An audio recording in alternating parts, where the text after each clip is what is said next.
I look on the net and I see you and Fifth not really moving right. It's like, damn, because that was just such a special time and place.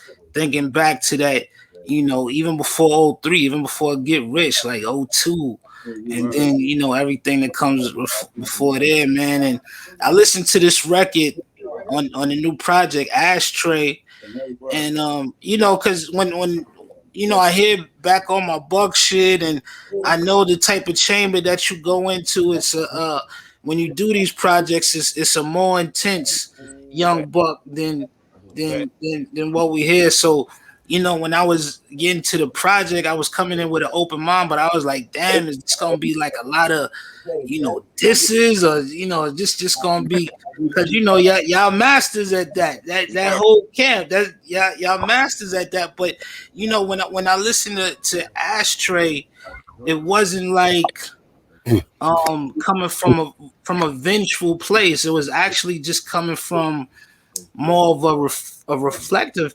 place, almost like, damn, I'm kind of hurt that somebody who I considered a brother, or somebody who I may still consider a brother, has did different things to hurt me. I mean, it's exactly where I choose to come from. Exactly what you said, Shaheem. I feel like I've done enough this. Niggas know what I stand for, whether it's in the music, in the streets, in the penitentiary.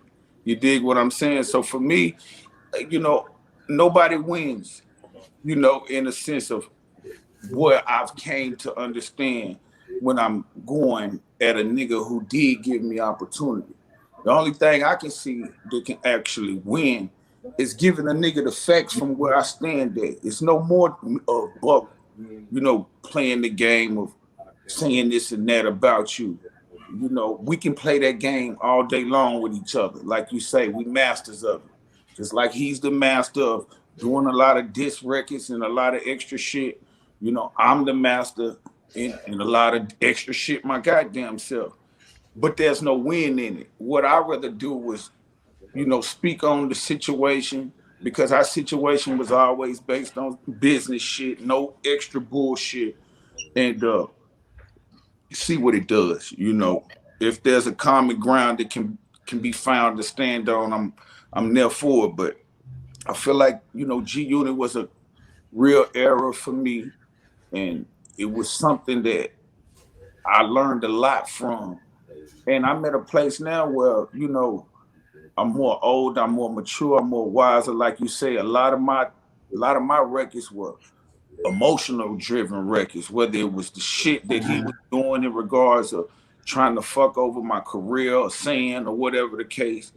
And I deal with a lot of this shit from an emotional standpoint.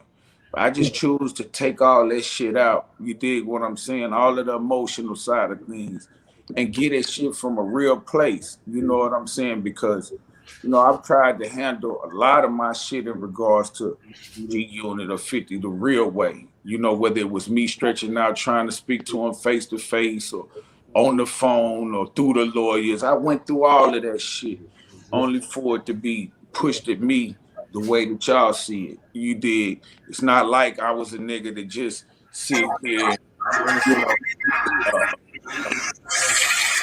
the dissing and all of that shit that happened. And that person, you dig now, man. He made certain claims in regards to my career about me, supposedly owing him 350,000. I tell him, show me a receipt and I'll pay it to you. In the beginning it was 300,000.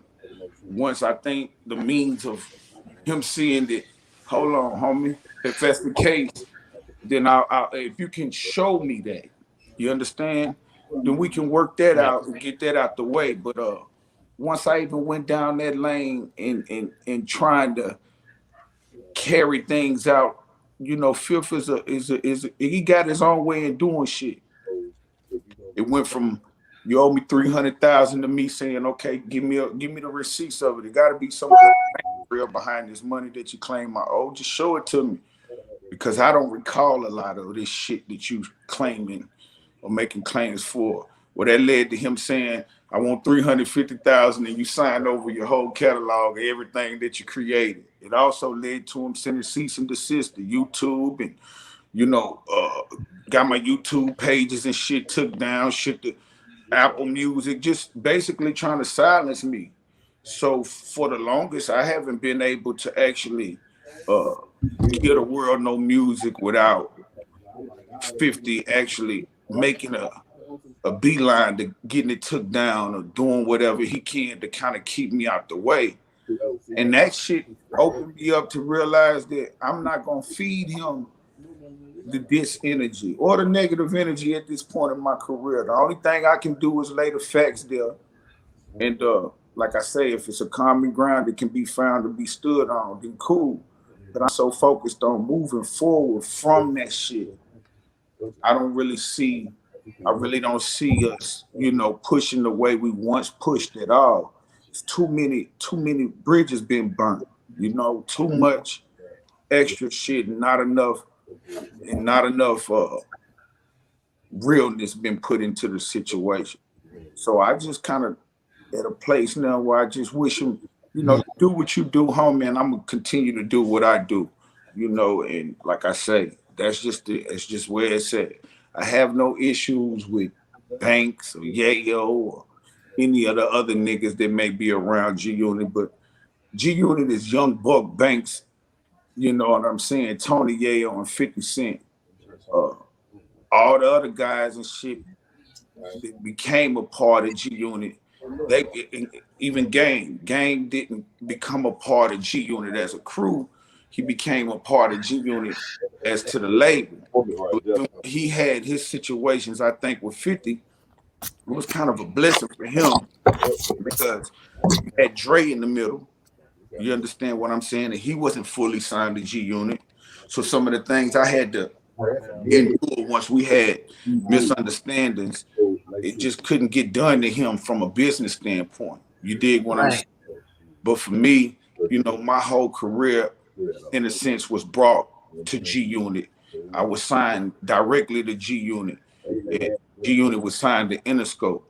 So, he controlled a lot. And, a lot of those things that I deal with or dealt with strictly business related. Any of my problems that I had was based on the business. It wasn't anything outside of the business. So I just want to make sure the fans don't fall. That's what it's been for a long time in regards to me and 50's issues. It's just been smoke and mirrors. What he chooses to give to the world out of his mouth, or the jokes and the games that he play with bullshit. That's what the smoke is. But the real deal of it all is just about business. It's just about me saying, hey, look, you encourage me and the rest of the guys to go handle our own business. Okay? Not just me, myself. You encourage Yayo, Banks, and all us, in a sense, to go and do things like get management together and things like that. These things that I've already done throughout my career from the beginning. So for me, it was easy to do. You dig what I'm saying?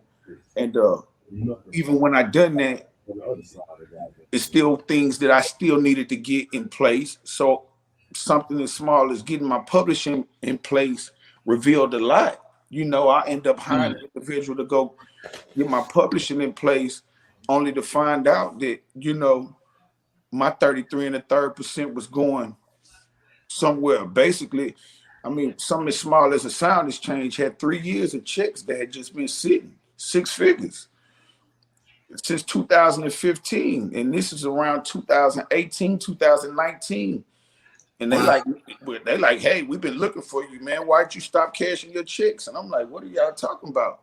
I ain't never cashed a check the check's been getting sent to, G Unit Incorporated. And that right there opened up a door to everything else. So, truthfully, I'm not even gonna get on this platform and give nothing other than facts. But the fact of it is that, all I was looking for at the time was answers. Yo, bro, what's this? Where's this at? Or why this happened? But once he was alerted by somebody like Sound Exchange and told that going forward I will receive my own 33 and a third percent. Then from there, the neglect started immediately. Blocked my phone calls, blocked me from this Instagram and all the social media platforms. And then started this shit, man, as far as ranting and trying to I guess slaughter my name for whatever it was worth or whatever the fuck he felt, you know. And that shit right there, it kind of took effect on me because it was like, hold on, homie, I'm only doing what you told me to do, what you encouraged me to do. And now that I may have questions about business or, you know, looking for answers about certain shit, you know, it leads to you, you know, trying to destroy me and silence me in a sense. So the shit led me all the way up to having to file fucking bankruptcy. And that's how the people are able to hear me because technically, you know, everything that he was doing was stopping me from working. And homie, I got kids to feed just like he do. But his approach was to stop me from being heard. And I think what that did was created and breeded the fans to want to hear Buck even fucking more because they can see this shit. They can hear the truth. You understand what I'm saying? And I've yet to hear it from him in regards to my situation. Not the bullshit. Answer the facts of the situation, whether we do it face to face or on one of these platforms. But it's just questions and look, they need answered. And he may have some too. But I'm man enough to face anything that I put myself in front of, period. And he should be the same. I'm never here to take away from him being or not being a real nigga. Let me say that much. Because he's got a upbringing from the streets no different than I do. You dig what I'm saying? And I've always been my own man. I've never been a yes man to 50. I've always been one that he know he could turn to and get a real answer from. If I like it, I like it. If I don't, I don't. If I fuck with dude, I fuck with dude. If I don't, I don't. So our issues kind of came about in different areas. But overall, homie, it's just strictly based on business at this point. And, you know, who knows what the future holds. But I just don't see me at 50, you know, rocking out like we once did. It's a lot of damage being done. I do see 50 continuing doing him and me continuing doing me, though, for sure. Yeah. It seemed... Well, one more thing I'm gonna ask, and then you know I want to move on because there's so much to unpack with this album. But you know, this week was the big media splash by Kirk Franklin and his son. You know, when his son recorded Kirk Franklin, unbeknownst to Kirk Franklin, and you know, Kirk Franklin was cursing his son out. They were having a heated exchange. The son said some disrespectful things to Kirk. Kirk said some disrespectful things to him. I think he called him a bitch ass nigga, something like that. They was going at it, father and son. His son is 33 years old. But it did remind me of when you and Fifth was having a conversation, and it was a recording of that conversation that went out to the public. Did the Kirk Franklin thing give you deja vu? Not at all, because I'm not 50's son.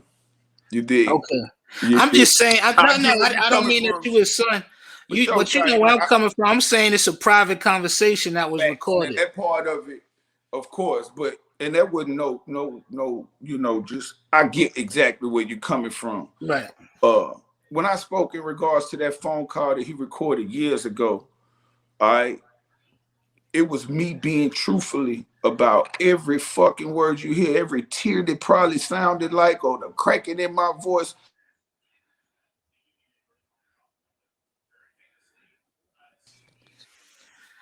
Shout out to Big U. It was Big U just trying to tap in real quick. Soon I finish if you're watching this or whatever. But you know, the phone call 50 recorded years ago, it was one of those things where I became emotional in that phone call because it was exactly what it was. It wasn't me trying to hide or not show my emotions. For one, if I knew the nigga was recording the call, it wouldn't have been no fucking different. because a man show emotion or shed tears, I ain't lesser than no motherfucking real nigga behind the fact of me showing my emotional side to you. Every man got one, whether he choose to show it or hide it. I just wear my heart on my sleeve at times. And at that time, I was wearing it on my sleeves. And I tell you exactly why. Because I had made a decision. 50 had gave us basically a decision to have to make. When I say us, meaning me, Lloyd Banks, and Tony Yayo. And it was based upon his issues that he had at the time with Sha Money. Okay, Sha Money at that time was considered 50 Cent's best friend. But I was Sha Money's best friend as well. I'm the best man on Sha Money's wedding at that goddamn time. We were damn near more in sync than him and 50 was. But whatever their misunderstanding was about, 50 basically left me, Banks, and Yayo under the notion of y'all need to find new management. I ain't rocking with the nigga Shy no more. This is right in the middle of a couple weeks before fucking Buck the World 2 is to be released. I wasn't aware of whatever issues that 50 had with Shy Money or what they beef was about. And to this very day, you know, I hear different shit. It was about money or whatever. I ain't never heard nothing from Shy Money what they issues was about. And I'll leave it on that note. You dig what I'm saying? But at that time, I made the decision to stay and rock with Shy Money. You understand? Because that's the only manager that I know. He's the one who helped create not just my albums or the energy of what was going on, but Shy Money played a big key part to fucking G Unit. So him telling me to get rid of Shy Money was more than just, yo, I ain't fucking with you no more. As well, like I say, I'm the best man on his wedding at that time. We rock out like strong brothers. You dig? So Are y'all still cool to this day? You and Sha Money? I don't have an issue with Sha. I haven't spoken to Sha, you know, in a long time. Uh, Last time I spoke to Sha Money was in regards to me going back to G Unit, and he had other opportunity for me at that time. But I made the decision of going back and being a part of G Unit, and from there, I don't know and don't know to this day if him and 50 has ever ironed their situation out. But I do know it led to Shy not really reaching out or kind of us having a relationship like we was having. And but in regards to the phone recorded conversation, once I made that decision to rock with Shy, Banks kind of went his own way and stayed rocking, you know, I guess kind of got away from Shy or whatever. Yayo did the same. And I stayed there 10 toes down with Shy. And the resentment started. You know, that's when you started going around that period of time when, you know, they were going and doing shows without me. So the question started getting raised, what's up with Buck? Where's he at? And they would happen with me in interviews and shit. And I would say, of course, it's in-house business, so I would hide a lot of the shit and say shit like our schedule's just different. You dig what I'm saying? But technically, right, the resentment was there. 50 wasn't fucking with me or Shy. So we was left to put the Buck the World project together, just the two of us. It was all in our hands. And honestly, man, I hadn't spoken to 50 for 8 or 9 months. And that phone call that he recorded was the first phone call that I've had with 50 since I spoke with 50 9 months after, since he told me to get rid of Shy Money. What's crazy about it all is that conversation that he recorded, I was sitting in the van with Shy Money. I was talking on Shy Money's phone. You dig what I'm saying? Shy had got to a place where the separation was weighing in on him and me. So Shy was like, yo, you and 50 got to iron this shit out. Y'all need to talk or whatnot. And I'm cool. I'm like, let's do it. And the conversation is what you got. But the key of that conversation is the last words that he left me on. And those last words was, okay, we're going to get this shit right. And from that point, we started to get shit right. That's when we started to rock out. Hold up. That's when we started to rock out and start pushing. Hold up. You hear me? That's when we started to push again, you know. And from there, you know, that's when an interview that I had previous done spoke on me not never seeing the royalty check. And honestly, that's what ended up relighting the flame. Because once that interview came around, even though we started pushing and getting things back and shit, 50 took that personally when I spoke on that and started saying things like I've made over $10 million in my career and jacked it off and things like that. But all of that's bullshit. All of those things that he was once speaking on in regards to that shit was just about him, I guess, trying to protect the fact of what was supposed to, I guess, be my way. But I never seen $10 million or had or grossed $10 million throughout my career being amongst G Unit to ever jack that kind of money off. But that's one of the things that I had to fight in regards of what he spoke on and said. So you know, that emotional conversation that people hear, just know that it wasn't put out from a perspective of him recording me and put the shit out. No, he recorded that conversation, held it.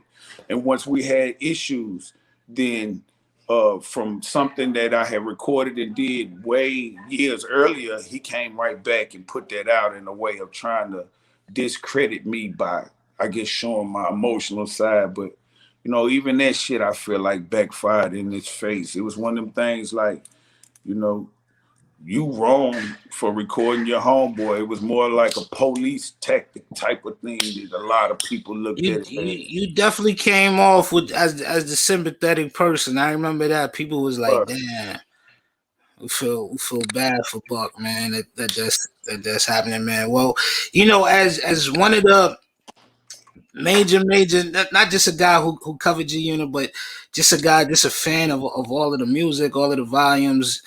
You know, I remember Nelson giving me a box set of about 8 CDs of all of y'all mixtape stuff. And you know, I used to drive down to Virginia from New York and back, just listening to the whole thing, man. I really hope that y'all brothers could get it together, do one more run, because I ain't gonna lie, music has missed G Unit in a major way.